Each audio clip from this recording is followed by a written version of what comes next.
people with autism are people too, and they have the same needs as everybody else. They want love. They want a family. They want their first kiss, They want everything too. And just because we're autistic doesn't mean we get like shut out of the world, that we don't get those things. It's tough to get those things, but we're part of society too.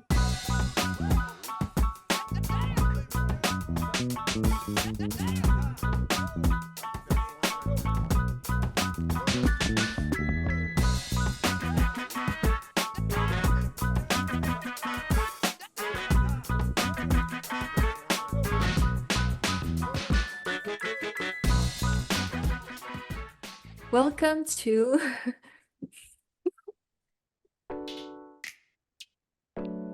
to adulting. Welcome to Adulting on the Spectrum. In this podcast, we want to highlight the real voices of autistic adults. So imagine. Welcome to Adulting on the Spectrum. In this podcast, we want to highlight the real voices of autistic adults, not just inspirational stories, but people like us talking about their day-to-day life. Basically, we want to give a voice to a variety of autistic people. I'm Andrew Komarow, an autistic entrepreneur, and my co-host is Eileen Lamb. I am doing the intro today because she is unable to stop laughing trying to record this intro, and I'm sure I just didn't help. She is a photographer from France, in case you didn't know. She says she's an author all the time. Anyway, our guest today is Logan, who is an autism advocate who shares his story to inspire others. He has started Love Like Logan to spread his message to others. So welcome, Logan. Thank you for joining us today. Well, hello everybody. I'm excited to be joining y'all. So Logan, we start our podcast by asking each guest how they like to identify. And I mean by that is we like to ask people, autistic people, if they want to be called autistic person, person with autism, person on the spectrum, Asperger's, no preference. Do you have any preference? I'm autistic. That's the only way I know. So Logan, can you tell us a little bit about your autism diagnosis journey? Were you a child? Were you a grown-up? Do you remember anything about it? Yeah, I remember it well. I was in fourth grade. I was 10 years old, and they started seeing signs in me, I guess quirks, as we could call it. And my mom took me to a doctor, and I got diagnosed that day. He spent about 2 hours with me, and that was a hard day for my mom, as you can imagine. Getting that, she was like, "What did I do wrong? What did I do? What's wrong here?" And so they said, "Your son has autism," and that broke my mother's heart. But um, we've come this far, and my doctor said it wasn't the end of the world. It was the beginning of a beautiful new journey with your son. And so that gave my mother hope, and that hope has carried me. And hope can do a lot. It can really. And how old were you when you were diagnosed again? I was 10. Okay. And what changed after your diagnosis? Well, I started getting the help I needed. I went to therapy. I went to speech therapy. I went to understanding how people interpretate things, just learning language and stuff. And I was able to get modifications in school, which are needed, and with an IEP and everything. But I think the earliest detection is important because it helps your life. I was a little bit older, 10, but it was just like, okay, everything makes sense now. And I think it really helped my life. So your online community, social media, Love Like Logan is all about spreading positivity and inspiring others. Has anybody been an inspiration to you in your life? And can you tell us a bit more about your social media accounts? Yeah, everybody's an inspiration to me. I get inspired every day. My mom's a big inspiration, and really all the moms that come to me and say, you tell your story, you're helping us. I'm able to sleep at night knowing my son, there's hope with him. And really all the amazing people with autism inspire me. And they just warm my heart, and it just is everything to me, and it means so much to me, and that's why I keep sharing my story. And the Love Like Logan was just, it's all about my life because I'm all about love, and autism is love, I truly believe. What do you mean by autism is love? Can you explain for our listeners? Yes, autism is love. It means that it's a like a circle of love. It's a spectrum. It doesn't have to be negative. It's love. It's nurturing. It's kindness. It's all that. It's all that and more. Um, and so I feel like, there's a lot of negativity towards autism, or people are afraid for their kids to be labeled autistic. But a label is not always a bad thing, and you can look at the positive, you can look at the negative, and there's so much positive in it. And so if you apply love to everything, it helps your life, it helps you get through it. And love is the key, and so I always say autism is love. That's very, very nice and inspirational. And, Well, I think love is really, really important. And for parents, it's kind of what keeps us going, right? I mean, honestly, there are a lot of challenges with my oldest son, Charlie, who's on the spectrum. And love is really what fuels me to like make sure, he's accepted and that he gets the help he deserves. But on the other end, there are also, like I said, a lot of challenges that come with autism. And, I think it's important to remember how broad the spectrum is because, like us on this phone call, we're able to have this conversation right now, but there are people on the spectrum, adults who can't like have a conversation, who have like very challenging behaviors, sometimes like even self-harm and all of that. And so I think that autism is not positive for everybody. And yeah. it's not, there's good and bad. And I can't imagine some kids can't even tell their mom I love you, or speak like I can speak. And so I'm grateful every day that I've been able to be that voice for those without one. It's really important to me. And I hate seeing kids struggle and go through this. There's times in my life that you just wake up, because I have a lot of faith. God's my rock, and you just wake up sometimes and say, God, please just cure me of autism, because it gets so hard, it gets so difficult and challenging. And I'd be lying if I didn't say that you wish it was curable, you wish you could have a normal day like everybody else. But I think the thing for me is that I had to accept myself that I have autism, because how could I expect other people to accept me if I didn't accept myself? So acceptance is the cure. Even when things are tough, even when you don't want to, even when you don't want to accept it, it's hard to accept it. And it's been hard. It's been hard, but I look at my glass half full and stuff half empty, and that gets me through. Yeah, that's beautiful. If that works for you, I think that's fantastic, and it's such a positive mindset to have, and not everybody has it. And if you can help other people with this mindset and that helps others, I think that's great. Oh, Well, bless you, Eileen, bless your I, kids. I I have the opposite mindset, right? Like I identify with the meme of like that possum in the trash, like, ah, get away from my trash. I like can't wait to be like 80 years old, like yelling at people to like get off my lawn. Like that's me. Eileen, right? Isn't that me? I guess, yeah. Such a positive attitude that I can't relate to, but I appreciate. Did you Aw, thank you. experience bullying, and how do you handle that with such a positive outlook? Um, I I have been mocked, and I have been criticized, and I have been through it all. But people have been so supportive and loving to me, because I think not everybody gets to be loved, and I'm so grateful for that. My community online, they're just awesome. They're my friends, and I care about them. But I guess in school I wasn't included.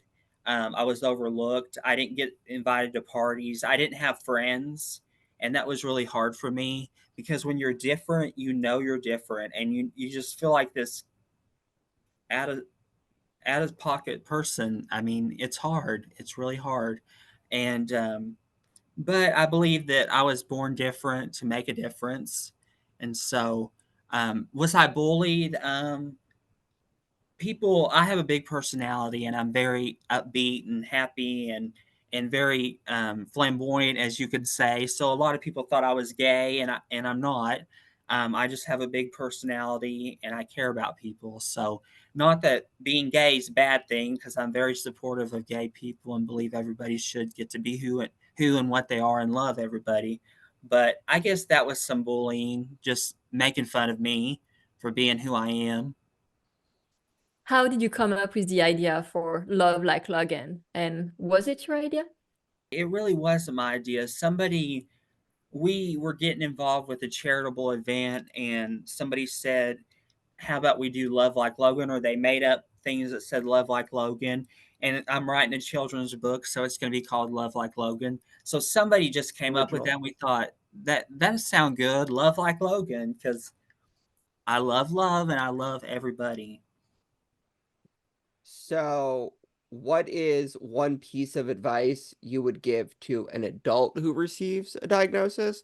And separately, what is one piece of advice you would give an adult to a child who receives a diagnosis, who has a child who receives a diagnosis? I would give that it's going to be okay. March to your own beat. You don't have to be like everybody else, and being different's okay. But the one key is to accept it, because when you accept things, you can live with things. You can find help with things, and so just accept it, and that it's okay to be different. Even if it brings challenges in your life that are like life threatening and make it like difficult to like find happiness, like if we're talking about, you know, aggression and self-injurious behaviors and things like that, do you, I mean, yeah, it's okay to be different and everyone deserves to be accepted, but would it be better for some people maybe they didn't have those challenges? It's harder. Every no two people are alike, so I can't speak how everybody's challenges are, but I can only speak what I've gone through and seen. um, so every circumstance is different. But I think you should just love who you are. You should love your kid no matter how he is, or how God didn't make one flower, he made many, and each one is beautiful. And I think that you should fight for your child and whatever they're going through and whatever they're facing. Stand up for your child. And autism is not easy. It is hard, it is tough, but I know that you'll probably love your child even more, even if you have somebody with autism. You'll love your kid, but you'll love me even more because they're beautiful people. And I think that's the key here, is that no matter the challenges, you will love your child, just as much, if not more, and you'll always fight for them. So I think like, yeah, both things are true. Yeah, And you get that because you're a mom, so totally. you do, and you're doing a great job. Thank you. You're welcome. Appreciate that. So what is the most difficult part about your autism? The most difficult part is loneliness, and trusting people, to not take advantage of me. I have to guard my heart a lot, because I love everybody, I accept everybody, and I see the good in people. And but I'm a very empty, lonely person, um, and that is very hard for me, and that's very challenging for me in my life. It's hard to find love when you have autism. I feel like, by my with for me it is, and so I think the loneliness is very hard, and things that's something I struggle with. Have you seen Love on the Spectrum, the Netflix show? No, but I want to. I just don't have a minute to sit down and watch TV a lot. But I hope to do that soon because I think that's awesome. I think they need to show that people with autism are people too, and they have the same needs as everybody else. They want love, they want a family, they want their first kiss, you know. They want everything too. And just because we're autistic doesn't mean we get like shut out of the world, that we don't get those things. It's tough to get those things, but we're part of society too. But no, I want to see that, so I hope to soon. So tell us about your love life. Speaking of first kisses, when was yours? Well, I've gone out with people. I've gone out with different people. You're getting deep here. I've gone out with different people, but I haven't found that special one. And I hope to. I that would fill my life, to find that special one. But I just want someone I can trust, that'll accept me for all I am, accept the autism, and be willing to walk that road with me. That's good. And I hope you find that person. Thank you. Love. I want love, but you know what? I get love every day. I get love from people, and not everybody gets love and appreciation, and that's better than anything. So universal love is great too, but I'm just so blessed, and I count my blessings every day. You have such a positive outlook on life. I can understand why, Oh, people I would thought you were gonna say I can't stand it. I'm like, me either, but like, that says stuff about me. Don't let that reflect on you. Okay. Hey, you have to work at being happy, and you have to have a positive attitude. That's what gets you through life. And I turn my negatives into positives. And so it's up to you to be happy. It is. I'll choose Yeah. to live in the dumpster, but I appreciate it. Don't live in the dumpster. Get out of there. You need to follow Logan, Andrew. He'll get you out of the dumpster. Well, I'm not happy all the time, but life is difficult. You either go in a cave or climb a mountain. So I don't like light, so cave it is for me. So well, I wish you the best. I wish you the best as well. Thank you. Thank you. What is one piece of advice you have for other adults who might just have received the diagnosis, or maybe parents of autistic children? Um, my advice would be, you're perfect the way you are. Um, don't let others make you feel small. Um, always be who you are, and it's okay to be different. And and autism isn't the end of the world. Um, it's challenging. It's very hard, but you're gonna make it. And don't let a diagnosis scare you or make you feel less than what you are. Um, because autism is a beautiful journey with a few bumps in the road. And it's different for everybody. I can't speak for everybody how their journey is with it, but I know I was made this way for a reason. Um, and I know God has a purpose for me and a plan. Um, it might take a while to get there, but um, everything works out how it's supposed to. And you're not going to go on the same time level as everyone else. You know, we march to our own beat, and we march at different times. So I'm sure you can relate with your kids. Mm-hmm. Yeah, and I love what you're saying, that you can only speak for yourself. And Yes. that's something that's very important, because I feel like on social media, a lot of people are trying to speak on behalf of the entire community, but really, we're only expert on our own autism. I'm on the spectrum myself, Andrew is, and we're all different from each other. And all we can do is share our own perspective, and hope it's going to help other people. But it doesn't mean that other people are going to relate. It doesn't mean that what works for us will work for them, and so on. So, Exactly, yeah, because there's no manual with autism. I mean, right. no two people are alike. And I think that like movies that they've done in the past about autism has shown not all what autism is, because it's a whole spectrum. It's not just Rain Man. And so I hope to get to work with you guys a lot. I know we talked about different things, and I could help you guys get the message out there and for people to understand it more, that it's a whole spectrum and no two people are alike. So there needs to be a new autism movie, and I would love to have my life in one, to show people what I go through and what I've gone through, and the inspiring and the good about it, and really what it is for someone every day that has to go through it. I'm just going to ask you some quick fire questions now. And basically how it works is you tell me the first answer that comes to your mind. Okay. Okay, it's gonna be kind of difficult, but it's okay if you can't think of anything. No, it's easy. I don't know why I'm saying that. Okay. Favorite fictional world? How about Neverland? Because I've always thought of myself as Peter Pan. So What was your favorite subject at school? English. Favorite food? What was your favorite subject in school, Eileen? Chicken.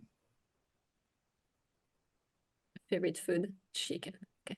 It's What kind of chicken? No, you don't eat chicken. Like, you just eat, like, is it like fried chicken? Is it chicken wings? Like chicken fried patties? chicken, chicken tenders, all that. Chicken That's nuggets? that's my safe Nice. food. Yeah, solid. Way to stick to the stereotype. I give you a high five. Yes. What's your favorite fast food? Favorite fast food would be probably a Big Mac with fries. So McDonald's. Classic. But I've lost 70 pounds, so I have to be careful. Wow. To not go back to that kind of food. Yeah, it's tempting. Well, now their again. soda's the best. So. Oh, it is. I know. Yeah. This is not an ad. Okay. They need to pay us for saying all this. Yeah. What's your favorite quote? My favorite quote would be you'll never do a whole lot unless you're brave enough to try. That's a quote by Dolly Parton. I love Dolly Parton, and so I use that every day because I'm always about trying things, and you'll never know unless you're brave enough to try. I love that. What's okay, you're gonna like this. You miss 100% of the shots you don't take. I love that one. Well, again, do you want to tell people where they can find you on social media? Yeah, go on Instagram. I'm on Instagram, Logan Slaughter. I'm on Facebook. I love talking to people, keeping up with everybody. And you'll follow my journey on there, what I'm up to and what's next. I'm writing a children's book called Love Like Logan, and I am wanting to get my story more out there and hopefully work with Autism Speaks more. Let's hope. We would love to have you. Well, thank you so much for joining us today. Thank you. Have a great night, and I appreciate it.